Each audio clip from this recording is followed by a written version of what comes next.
The thought of going to Kenya, going to be able to help another school, another country, a country whereby they don't have the same privileges as what we do, was one of the main reasons for me wanting to go and do something.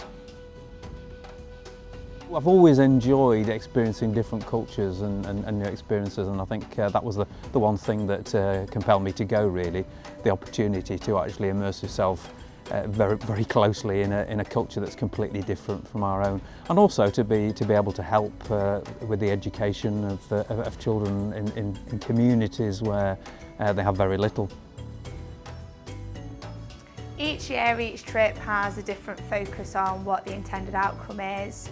So some years it might be building a new classroom, it might be supplying a school with water, recycling materials to build a new kitchen, providing resources for teachers, providing additional training for teachers as well.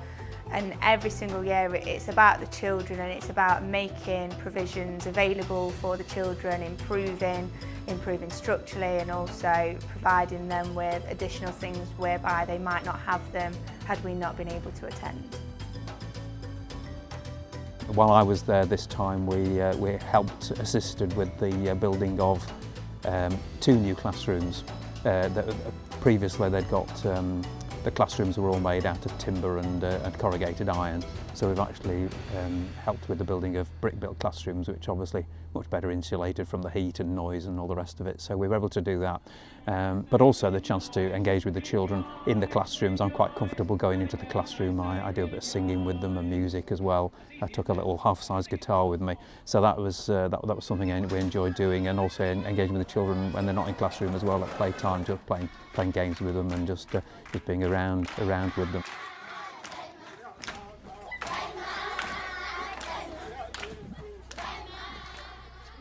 It's challenging because you do see poverty at first sight. I mean, particularly when you go to the home visits.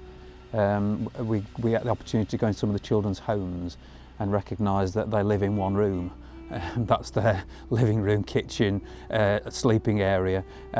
So there is poverty there, and we get a chance to go and visit the dump site in Nakuru, where there are families, about 10,000 families live on the edge of the rubbish dump and scavenge and recycle stuff there. So I mean that can be very challenging to see that and be aware of that. However, I have to say it's not depressing, because the people themselves are so full of life that actually it's impossible to be depressed. I think for any prospective volunteers wishing to go, I think they need to go with the intention of that they are going to get so much from this trip, both for themselves by them giving their time, but also what they're going to get back from it and how that may change their life for the positives.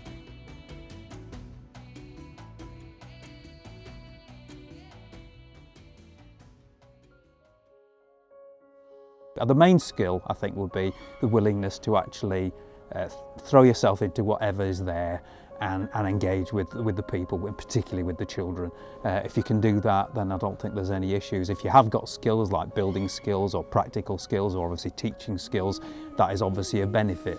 But if you haven't got those, that's no reason why you shouldn't be involved, as long as you can actually get stuck in and get involved with the children. They appreciate everything that you bring, both in your brain and both physically, and the skills that you bring to them.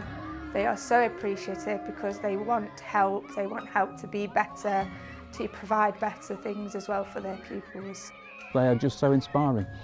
So they've got so little, and yet they're so generous and so full of life and joy, and that's really the most inspiring thing each time, and I think that's probably what makes you want to go back, to be honest.